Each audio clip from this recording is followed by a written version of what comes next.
අද අපි කතා කරන්නේ අග්‍ර පිනක් ජීවිතේ රැස් කරගන්න ආකාරය ගැන.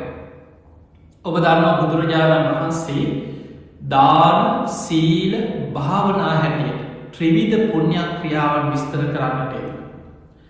අපි කවුරුත් දන්නවා පින කියන්නේ මොකක්ද? පින රැස් වෙන්නේ කොහොමද කියලා අහුවොත් දාන, සීල, භාවනා ත්‍රිවිධ පුණ්‍ය ක්‍රියා.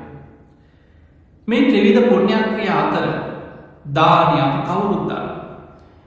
මේ දානයට වඩා දානය කියන්නේ විශාල පිනක් රැස් කරන්න පුළුවන් දෙයක්. දානයටත් වඩා විශාලම පිනක් රැස් වෙනවා සිල්වත් වීම තුළ.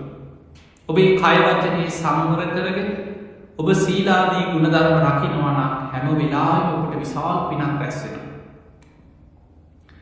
ඊළඟට පින අතර අග්‍රම පින තමයි භාවනාමය පින. ඔබ භාවනා කරද්දී පින අතර අග්‍ර පිනක් රැස් වෙනවා. ඒ භාවනාමය පින අතර අග්‍රම පින හැටියට බුදුරජාණන් වහන්සේ පෙන්නනවා මෛත්‍රිය.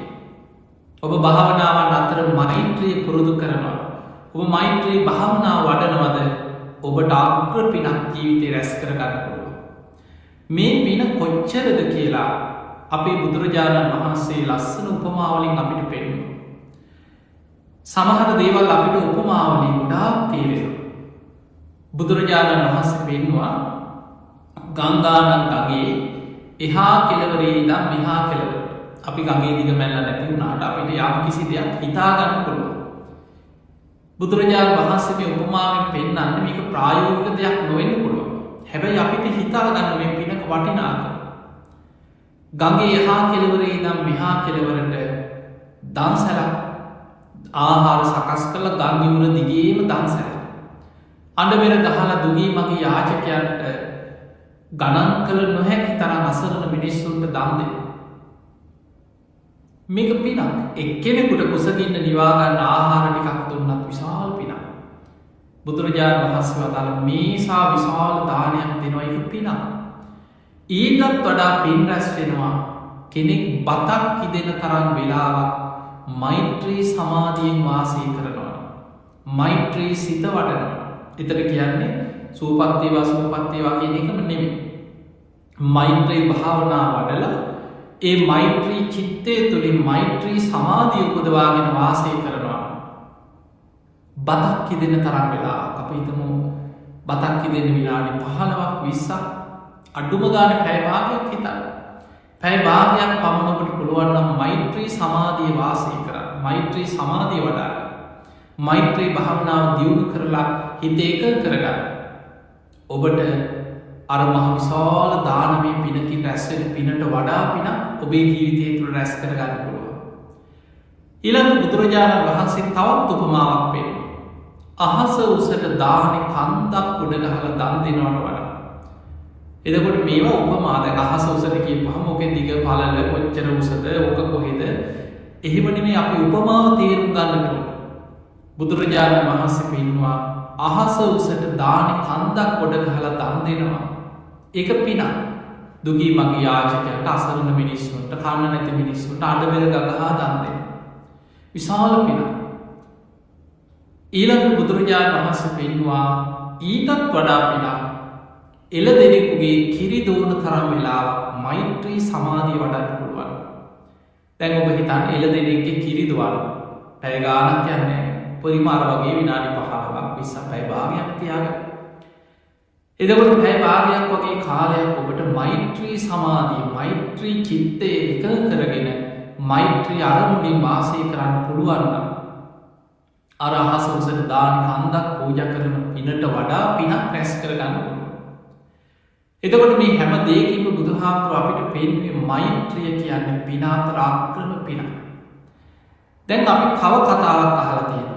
පින් කරන්න ඉතින් සල්ලි තියෙන්න ඕනේ. අද කාලේ ඉතින් පින් කරගන්න සල්ලි නැතුව කොහෙද කරන්නේ? ඔය වගේ කතා අපි නිතර මිනිස්සු කියනවා, කතා කරනවා, අහනවා. ඔබත් ඕන තරම් මුදල්නකට හරි ඔය කතාව කියලා ඇති. පින් කරන්න සල්ලි තියෙනවා. අද කාලේ පින් කරන්න කොහෙද? සල්ලි නැතුව මොන පින්ද කියලා. සල්ලි වියදම් කරලා පින්කම් කරන්නත් පුළුවන්. බැරි නෑ. සල්ලි වියදම් කරලා ඕන තරම් ලොකු පින්කම් කරන්න පුළුවන්. හැබැයි මතක තියාගන්න පින රැස් වෙන්නේ ඔබ වියදම් කරන සල්ලි ප්‍රමාණය මත නෙමෙයි. පින රැස් වෙන්නේ ඔබේ චේතනාව තුළ. චේතනාහම් භික්ඛවේ කම්මං වදාමි. මහණෙනි චේතනාව කර්මයයි කියලා බුදුරජාණන් වහන්සේ පෙන්නනවා. එහෙමනම් පින රැස් වෙන්නේ ඔබේ චේතනාව තුළ, ඔබේ හිතේ තියෙන පිරිසිදු භාවය මත ඒ පින රැස් වෙන්නේ. පිනේ ප්‍රමාණය තීරණය වෙන්නේ. එහෙමනම් කෙනෙකුට දැන් සල්ලි නැති කෙනෙකුට දන් දෙන්න පුළුවන්ද කියලා ඔබට හිතේ? පුළුවන්. ඒකටත් බුදුරජාණන් වහන්සේ පෙන්නවා මහණෙනි මගේ දිලිඳුම ශ්‍රාවකයක් පවා තමන් උයා පිහාගත්ත භාජනයක් හෝදලා විසි කරා. ඉඳුල් වතුර විසි කරනවා. අපි මොනවා හරි කනවනේ ජීවත් වෙන්නේ. කොච්චර දුප්පත් වුණත් මොනවා හරි දෙන්න. අඩු ගානේ අලම්පතරයක් තම්බගෙන හරි මිනිස්සෙක් කනවා කුසගින්න නිවා ගන්න. ඒ කෑම කාලා පිගානක් හෝදලා විසි කරා. මුට්ටි වලන් ටික හෝදලා විසි කරා. ඒ වතුර විසි කරනකොට හිතනවා මේ බත් ඇට, මේ ඉඳුල් වතුර මේ මහ පොළොවේ ඉන්න කුසගින්නේ ඉන්න සත්වයෙකුට ආහාරයක් වේවා. කොයිතරම් සත්වයෝ මේ මහ පොළොවේ කුසගින්නේ නැද්ද? ඒ සත්වයන්ට කුසගිනි නිවේවා, මේ ඉඳුල් වතුර ටික පවා ඔවුන්ට ආහාරයක් වේවා කියලා හිතනවා. අන්න බුදුරජාණන් වහන්සේ පෙන්වුවා ඒකත් දානමය පිනක්. ඒ නිසා පින කියන්නේ චේතනාවේ රැස් වෙන දෙයක්. හැබැයි සල්ලි තියෙන කෙනාට ගොඩක් වියදම් කළ මහා පින්කම් දන් දෙන්න පුළුවන්. බැරි නෑ. ඊළඟට දානයට වඩා විශාල පිනක් රැස් වෙනවා සිල්වත් වීම තුළ. අන්න එතනදී සිල්වත් වෙන්න කවුරු සල්ලි ගන්නේ නෑ. සල්ලි දීලා අද ඔය සිල් සමාදන් වුණා දෙන්න සල්ලි දෙන්න කියලා කවුරුත් සිල් ගන්නකොට සල්ලි ඉල්ලන්නේ නෑ. එතකොට ඔබ සිල් රකින්නවා කියලා කියන්නේ ඔබ හම්බ කරගන්න දේ ඉතුරු වෙනවා. වියදම් වෙනවා නෙමෙයි. ඔබට ඉතුරුවක් වෙනවා. මිනිස්සු නාස්ති කරගන්නේ, හම්බ කරගන්න ධනය විනාශ කරගන්නේ දුරාචාරය නිසා, දුස්සීලකම් නිසා. හොඳට බලන්න. එක්කෝ සල්ලාලකම, දුරාචාරය, සමහරු සූදුවට, කැසිනෝවලට ඒවට පුරුදු වෙලා තමන්ගේ ධනය නාස්ති කරගෙන විනාශ කරගෙන දේපොළ පවා නැති කරගෙන අවසානයේ මහපාරට හිඟමනට වැටෙන සමහර. එක්ක පාප මිත්‍ර ආශ්‍රය බේබද්ද ටිකක් ඇසුරු කරව. පාප මිත්‍ර යාළුවෝ ටිකක් ආශ්‍රයට ගත්තොත් නැත්තට නැති වෙලා යනවා. සමහරව තමන්ව සූරගෙන නැත්තට නැති කරලා අතේ සල්ලි නැති වුණාට පස්සේ යාළුවොත් නෑ අන්තිමට. ඕන තරම් මිනිස්සුන්ට අත්දැකීම් ඇති. සල්ලි තියෙනවා නම් අර කූඹි මේ සීනි ටිකට කූඹි පිරෙනවා වගේ ඔබට සල්ලි තියෙනවා නම් අතේ පය ගැවසෙනවා නම් යාළුවෝද නෑයෝද ඕන තරම් හොයාගන්න. නැති නෑදෑයකම් කියාගෙන යාළුවෝ පරණ යාළුවන්ට ඔබ මතක් කියනවා. ඔබට යමක් තියෙනවා නම් ඔබ සල්ලි තියෙනවා නම් හැබැයි ඔබේ අතේ කීයක් හරි නැති වෙනකොට ඔබ වැටෙනකොට ඔබේ ව්‍යාපාර කඩාගෙන වැටෙනකොට අතේ සතිය නැති වෙනකොට අපි කියන අතේ සතිය නැති වෙනවා කියන නිකන් කතාවට ඔබට බොහොම අමාරු කාලයක් වෙනකොට මේ උදව් කරපු මිනිහා අක බලාගෙන යන වෙලාවක අපි ආතුරන්නේ කියනවා. ඔය අපේ නෑයෝ නෙමෙයි ඔය ඈත මිනිස්සු නිකන් අපේ නෑදෑකම් කියාගෙන ආවා. අන්න එහෙම නෑදෑයෝ මග හරිනවා. ඒක තමයි ජීවිතයේ ස්වභාවය. ධර්මයේ තේරුම් ගත්ත කෙනා බුද්ධිමත්ව කටයුතු කරනවා, අහුවෙන්න යන්නේ නැහැ මිනිස්සුන්ට. අන්න ඒ නිසා සිල්වත් කෙනා ඉතුරු කරගන්න. සිල්වත් කෙනා තමන්ගේ ජීවිතේ අර දුරාචාරයට බේබද්දන් එක්ක, සල්ලාලයන් එක්ක, පාප මිත්‍රයන් එක්ක, සුරාව සූදුව ඒවට වේදන් වෙන්නේ නැත්නම් හම්බ කරන ධනෙ ඉතුරු වෙනවා. එක්ක ආයෝජනය කරනවා, එක්ක තමන් ඉතුරු කරගන්නවා, තමන්ගේ පවුලේ තමන්ගේ අයගේ දියුණුව වෙනුවෙන් සැලසුම් කරනවා. එතකොට එයා මෙලව සිල්වත් වීම තුලම භෝග සම්පත්තියෙන් දියුණුව කරා යනවා. ඊළඟට බුදුරජාණන් වහන්සේ පෙන්වුවා පින අතර අග්‍රම පින භාවනාව. අග්‍ර පින. දැන් අපි කතා කරා මෛත්‍රී භාවනාව කියන්නේ පින අතර අග්‍රයි කියලා. දැන් ඔබ මෛත්‍රී භාවනාව වඩනකොට කවුරු හරි සල්ලි ගන්නවද? ආවා භාවනා කරන්න කොච්චර වෙලා භාවනා කරාද? එනම් මෙච්චරක් දෙන්න කියලා. ඔබට සතයක් වේදන් වෙන්නේ. පින අතර අග්‍ර පිනක් රැස් කරන්න පුළුවන්. දැන් බලන්න එහෙමනම් පින් කරන්න සල්ලි තියෙන්න ඕනෑ කියන කතාව අපි පින ගැන දන්නේ නැති නිසා ඒක පිනට ගරහා කිරීම. අපි පින ගැන දන්නේ නැහැ. අපි හිතාගෙන ඉන්නේ ලොකුවට සල්ලි වියදම් කරලා අන්න පෙර ගහලා සරසලා නිකන් සමාජයට පේන්න කරන මහා ලොකු සෝබන වැඩ මේවා තමයි හරි පින්කම් කියලා පේන්නේ. ඒවා පින්කම් කියලා දකින්නේ පින ගැන දන්නේ නැති කෙනා. ඇත්තටම පින මොකද්ද? මේක චේතනාවේ රැස් වෙන දෙයක්. හිතේ පිරිසිදුකම තුල රැස් වෙන දෙයක්. මේක මෛත්‍රිය තුල සිල්වත්කම තුල තමන් තුල රැස් වෙන දෙයක් කියලා දන්නේ නැති කෙනා අර සෝබන දේවල් මහා පින්කම් හැටියට දකින්න. ඒ නිසා පින්තුනි පින කියන්නේ මොකක්ද කියලා නිවැරදි කරගන්න, නිරවුල් කරගන්න. ඒ පින, ඒ මෛත්‍රී ආනිසංස ගත්තොත් මහා පුදුම ආනිසංස රැසක් මේ ජීවිතය තුළම අත්දකින්න පුළුවන්. දැන් බොහෝ දෙනෙක් කැමති, ඔබ කැමතිද මේ ජීවිතේ විශාල කැපකිරීමක් කරලා ප්‍රතිඵල දෙන්න? කෝ ප්‍රතිඵල? ඒවා ඊළඟ ජීවිතේට. ඒවා මැරුණාට පස්සේ කවුරුත් කැමති නැහැ. මේ ජීවත් වෙලා ඉන්නකොට ඇස් පනාපිට මේ ජීවිතේ අපිට අත්දකින්න පුළුවන් නම් යම් ප්‍රතිඵලයක්, අන්න කෙනෙක් කැමති ඒකට. ඒ නිසා දැන් අපි හිතමු ඔබ යමකට මුදල් ආයෝජනය කරනවා කියලා. ඔබ ව්‍යාපාරයකට මුදල් දානවා. ඔබ ව්‍යාපාරයට මුදල් යොදවන්නේ ඔබට ඒකේ ප්‍රතිලාභ කොච්චර ඉක්මනින් ලබන්න පුළුවන්ද? මේකේ ප්‍රතිලාභ මොන තරම් ඉක්මනින් ලැබෙනවද? අන්න ඒකම කවුරු හරි කියන ඔයා මේකට මුදල් යොදවන්න, ඔයා මේකට කැප වෙන්න, මහන්සි වෙන්න. හැබැයි ඔයාට ප්‍රතිඵලය ලැබෙන්නේ ඊළඟ ජීවිතේ. ඔයාට පස්සේ මරුණාට පස්සේ කවුරුත් කැමති නැහැ. මේ ජීවිතේ ලබන්නයි කැමති. මේ ධර්මයේ මතක තියාගන්න සම්දිට්ඨිකයි. අන්න මේ ධර්මයේ තියෙන ප්‍රධාන ලක්ෂණය. මේ ධර්මයේ මේ ජීවිතයක් දකින්න පුළුවන්. දැන් මේවා නොදන්න නිසා තමයි ඔය බුදු දහමේ ඔබ නිවන ඔබ මේ මැරිලා නිවන කියන්නේ මැරිලා ලබන එකක් නෙමෙයි.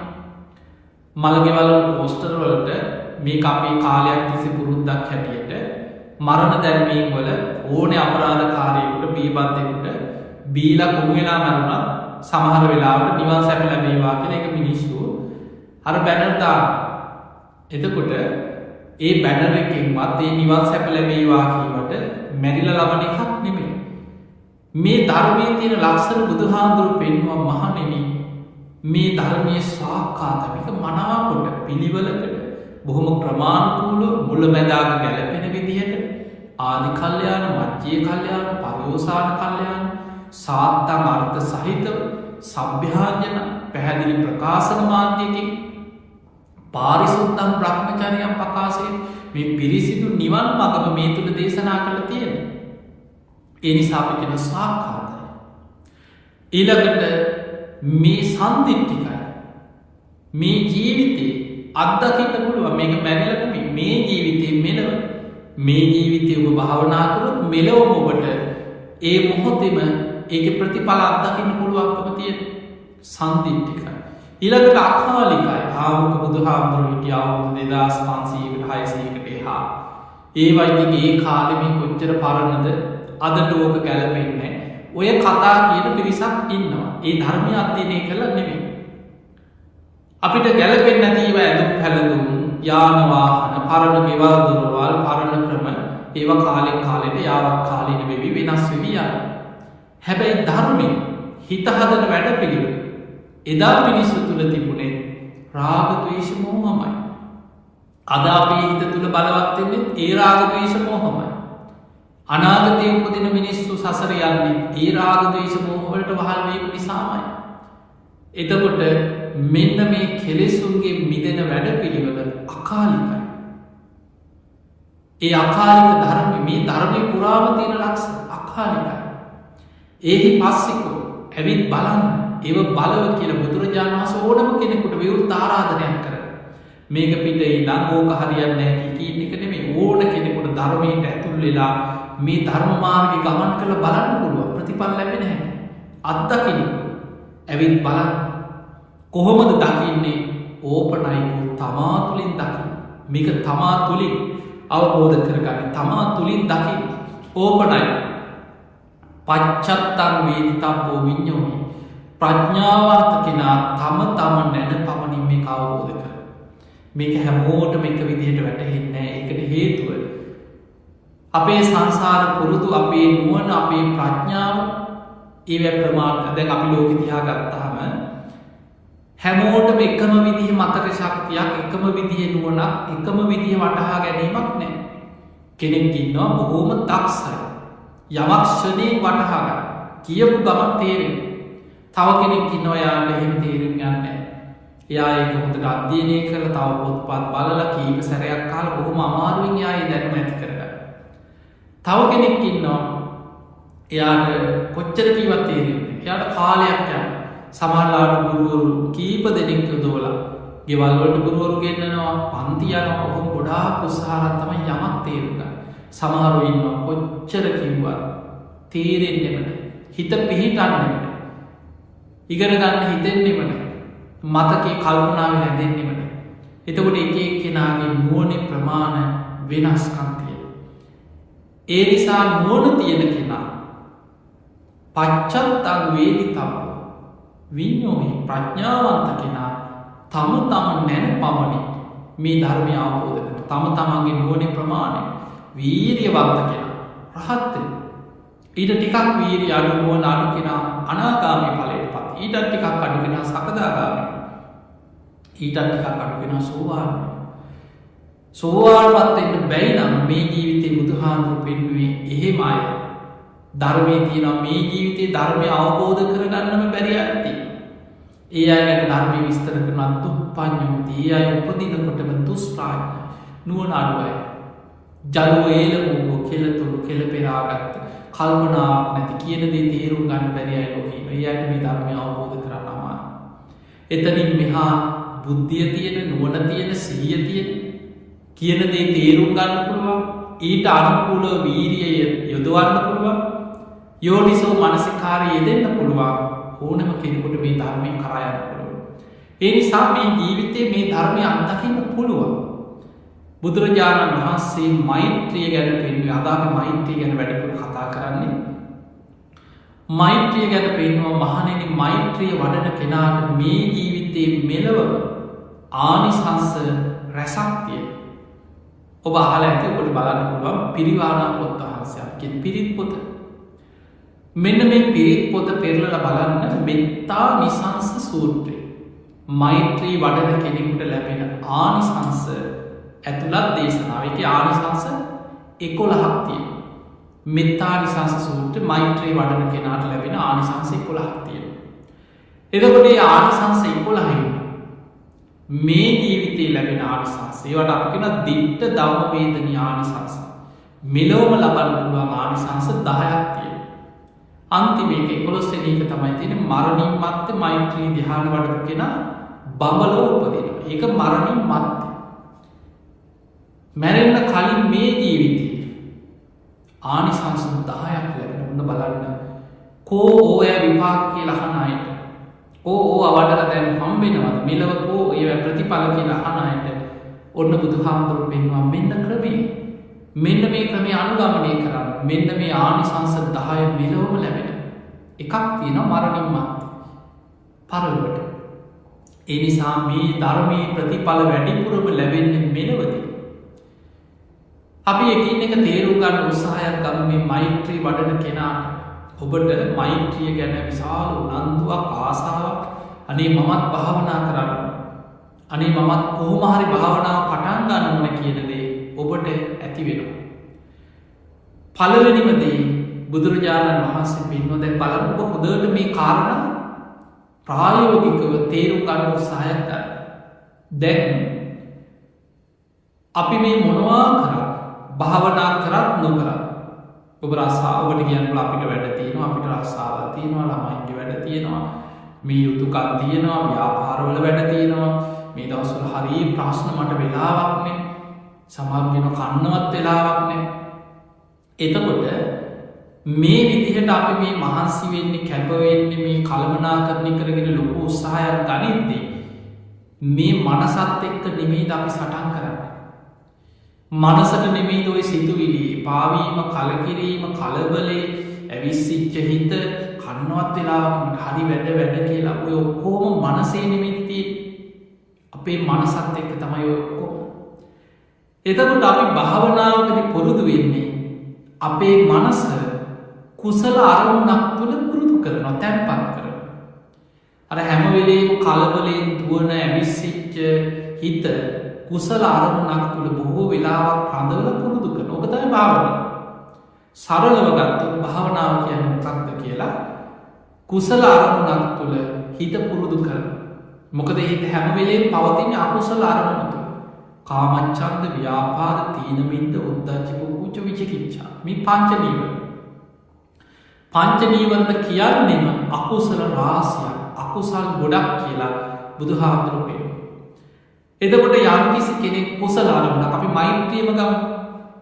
කෙනෙක් හැම වෙලාවෙම තමන්ගේ හිත පුරුදු කරනවා මම වගේ. මොකද මෛත්‍රී වඩන කෙනා ඉස්සෙල්ලා තමන්ට මෛත්‍රී වඩලා තමා උපමා කරගෙන තමයි අන් අය ගැන මෛත්‍රිය පතුරවන්නේ. අත්තානං උපමං කත්වා, තමා උපමා කරගෙන හිතනවා මම වගේම මේ හැමදෙනාම එක්ක මගේ නිවසේ ඉන්න මේ අය හැමෝම නිදුක් වෙත්වා, නිරෝගී වෙත්වා, සුවපත් වෙත්වා, වෛර නැත්තෝ වෙත්වා, තරහ නැත්තෝ වෙත්වා, ඊර්ෂ්‍යා නැත්තෝ වෙත්වා, දුක් පීඩා නැත්තෝ වෙත්වා, සුවපත් වෙත්වා, සාන්ත සුවයටපත් වෙත්වා, සුවපත් වෙත්වා. දැන් ඔය සිතුවිල්ල හිතනකොට නිකන් හිතටම ඔබ කල්පනා කරන්න මොනතරම් සහනයක්, සැනසීමක් තියෙනවද කියලා. ඊළඟට ඔබ හිතනවා මේ ගමේ මිනිස්සු, මේ ගමේ ඉන්න මිනිස්සු විතරක් නෙමෙයි, ඇහැට පෙනෙන, නොපෙනෙන, දුර ළඟ, ගොරෝසු ශරීර ඇති, සියුම් ශරීර ඇති, අහසේ ඉන්න, පොළොවේ ඉන්න, ජලයේ ඉන්න, අපා දෙපා සිව්පා ඇති මේ හැම සතෙක් ගැන, හැම කෙනෙක්, හැම ප්‍රාණියෙක්ම නිදුක් වෙත්වා, නිරෝගී වෙත්වා, සුවපත් වෙත්වා, වෛර නැත්තෙක් වෙත්වා, තරහ නැත්තෝ වෙත්වා, ඊර්ෂ්‍යා නැත්තෝ වෙත්වා, සුවපත් වෙත්වා, සාන්ත සුවයටපත් වෙත්වා, නිදුක් වෙත්වා, නිරෝගී වෙත්වා, සුවපත් වෙත්වා. දැන් අපි අවංකව අපේ හිතෙන් ඔහොම හිතනවා. ඊළඟට පළාත, නගරය, රට, ලෝකය ඔහොම මෛත්‍රී පතුරවල අපි පුරුදු කරනවා මෛත්‍රී සිත වඩා. මේ තුල හිත සංසිඳෙනවා. බලාගෙන ඉන්න හිත බුදුහාමුදුරුවෝ පෙන්වුවා ඇවිස්සිච්ච හිත, ද්වේෂ හිත, ගැටෙන හිත ගින්දරකට පුපුල් පිහාටක් ඇල්ලුවා වගේ තමා තුළ ඇකිලිලා යටපත් වෙලා යනවා. එහෙනම් අපි තුල තියෙනවා නිකන් කේන්ති යන ඇවිස්සෙන හැම වෙලාවෙම නිකන් කලබල වෙච්ච හිතක්. ඒ හිත එහෙමම තමා තුළ ඇකිලිලා සංසිඳෙන. මෛත්‍රිය කියන්නේ විශාල හිත සැපපත් වෙන දෙයක්. දැන් හිතන්න එහෙම කෙනෙක් අර කලබල වෙච්ච කෙනෙක් නිදාගන්න ගියාමයි දවසේම වැඩ කරලා උදේ ඉඳන් වැඩ කන්නත් වෙලාවක් නැහැ වැඩ. ඊළඟට ගෙවල් වල ආවට පස්සේ එතන ප්‍රශ්න, ගෙදර ප්‍රශ්න, දරුවන්ගේ ප්‍රශ්න, ගෙවල් වල තියෙන කරදර, ඊළඟට ගමේ ප්‍රශ්න, නෑයන්ගේ ප්‍රශ්න, ඔය ඔක්කොම කුඩු ගොඩවල් හිතලා බැනලා රණ්ඩු වෙලා නිදාගන්න ඇඳට ගියාට පස්සේ බොහෝ දෙනෙකුට පැය ගණන් නිින්ද යන්නේ. සමහරව ඇඳට ගියාට පස්සේ කල්පනා කරනවා. අර වම්මික කියලා සූත්‍රයක් තියෙන මජ්ක්‍ධිම නිකායේ. ඒකේ බුදුහාමුදුරුවෝ පෙන්නනවා රැට දුම දානවා, දවල්ට ගිනි ගන්නවා කියලා. මේ උපමාවෙන් කියන්නේ මිනිස්සු දවල් තිස්සේ වැඩ කරනවා, කලබලෙන් දුවලා රැ තිස්සේ සැලසුම් කරනවා. හිත මොකද්ද කරන්නේ? අම්බෝ මේකෙන් බේරෙන්න හිත මොකද්ද කරන්නේ? හිත මොකද්ද කරන්නේ? රැ තිස්සේ දුම දානවා, දවල්ට ගිනි ගන්නවා. ඕක තමයි ජීවිතේ. ඔබ හොඳට කල්පනා කරලා බලන්න. හැබැයි ඔබ මෛත්‍රිය පුරුදු කරනවා. බුදුහාමුදුරුවෝ පෙන්වුවා සුඛං සූපති. ඔන්න පළවෙනිම දේ. සැපසේ නිින්දකට වැටෙනවා. දැන් ඔබ හිතන්න මොනවා තිබුණා නිින්ද යන්නේ නැත්නම් වැඩක් තියෙනවා.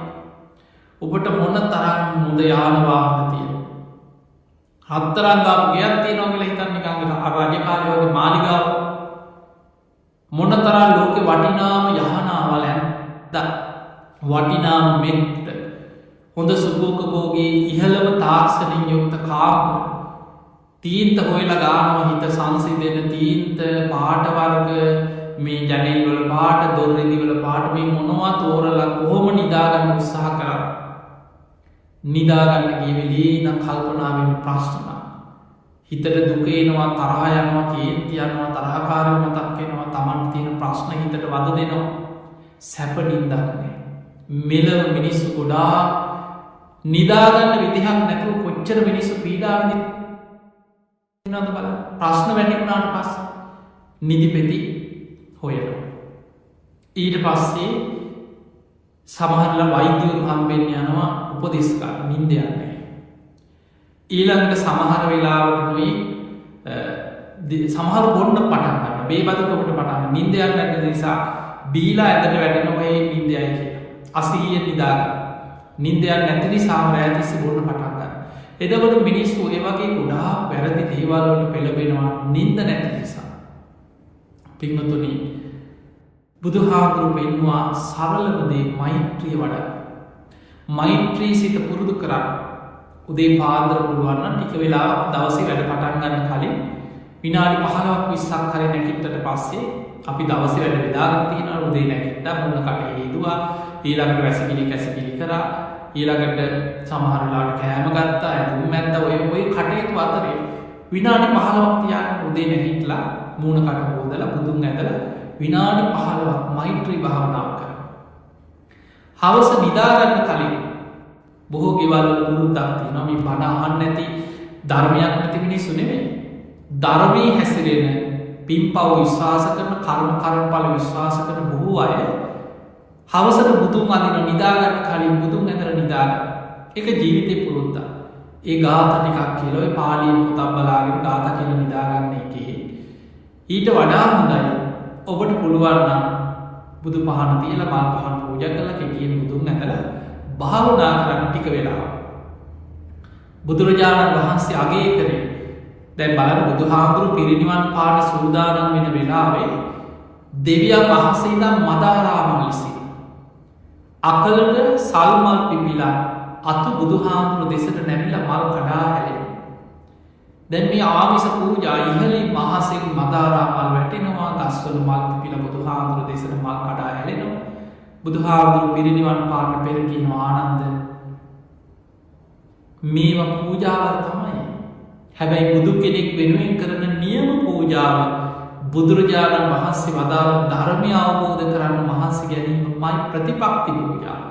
ඒ නිසා ඔබ ආමිසේ මුළු ගේම මල් වලින් සරසලා සුවඳ දුම් අල්ලගෙන පහන් පත්තු කරගෙන ගේ වටේ පහන් පත්තු කරා.